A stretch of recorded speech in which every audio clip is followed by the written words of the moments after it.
प्रार्थना अब अपने जीवन के सबसे खूबसूरत पल का इंतजार कर रही है, क्योंकि वह जल्द ही अपने प्यारे से बच्चे को जन्म देने वाली है। घर में हलचल है, लेकिन इस खुशी के बीच एक अनजाना डर भी छिपा हुआ है, जिसे प्रार्थना महसूस तो करती है, पर समझ नहीं पाती। बच्चे के जन्म के बाद वह अपनी गोद में उस नन्हे से जीवन को देखकर भावुक हो जाती है, लेकिन तभी उसकी खुशी पर अचानक एक अजीब सा साया पड़ जाता है। प्रार्थना एक बेटे को जन्म देती है और बेटे को देखते ही गौतम का रवैया एकदम बदल जाता है। दरअसल गौतम पहले ही अपने मन में यह निर्णय कर चुका होता है कि अगर बेटा हुआ तो वह बच्चे को अपने पास रखेगा और अगर बेटी हुई तो प्रार्थना के पास रहने देगा।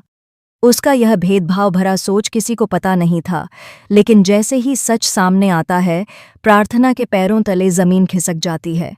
गौतम गुस्से भरी आवाज में प्रार्थना से कहता है कि यह बच्चा उसी का है और इस पर उसका अधिकार ज्यादा है। वह प्रार्थना से यह उम्मीद करता है कि वह खुशी खुशी बेटे को उसे सौंप दे, लेकिन जब प्रार्थना अपना बच्चा देने से मना कर देती है तो गौतम का असली रूप सामने आ जाता है। वह जबरदस्ती बच्चे को उसकी गोद से छीन लेता है और उसे लेकर सीधे माही के घर पहुंच जाता है। माही उस समय यह समझ भी नहीं पाती कि अचानक यह बच्चा उसकी जिम्मेदारी कैसे बन गया। गौतम उसे साफ साफ कहता है कि यह बच्चा अब उनका है और वह उसे अपना नाम देगा। वह आदेश देता है कि आज से बच्चे का ध्यान सिर्फ माही ही रखेगी और प्रार्थना को बच्चे के पास भी नहीं आने दिया जाएगा।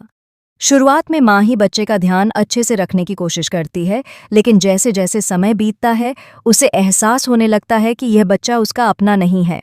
वह यह सोचकर परेशान रहने लगती है कि आखिर वह किसी और के बच्चे की जिम्मेदारी क्यों उठा रही है, जबकि बच्चा कई बार रातों में रोता है, उसकी नींद खराब होती है और वह खुद भी मानसिक रूप से थकने लगती है।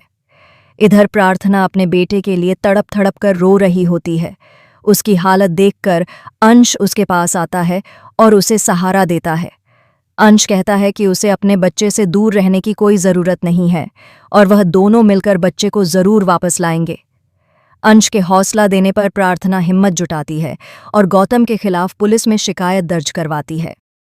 कोर्ट में वह यह साबित करती है कि बच्चा उसकी देखभाल से दूर नहीं रह सकता। आखिरकार कोर्ट का आदेश आता है कि बच्चा प्रार्थना के पास ही रहेगा, लेकिन कहानी यहीं खत्म नहीं होती।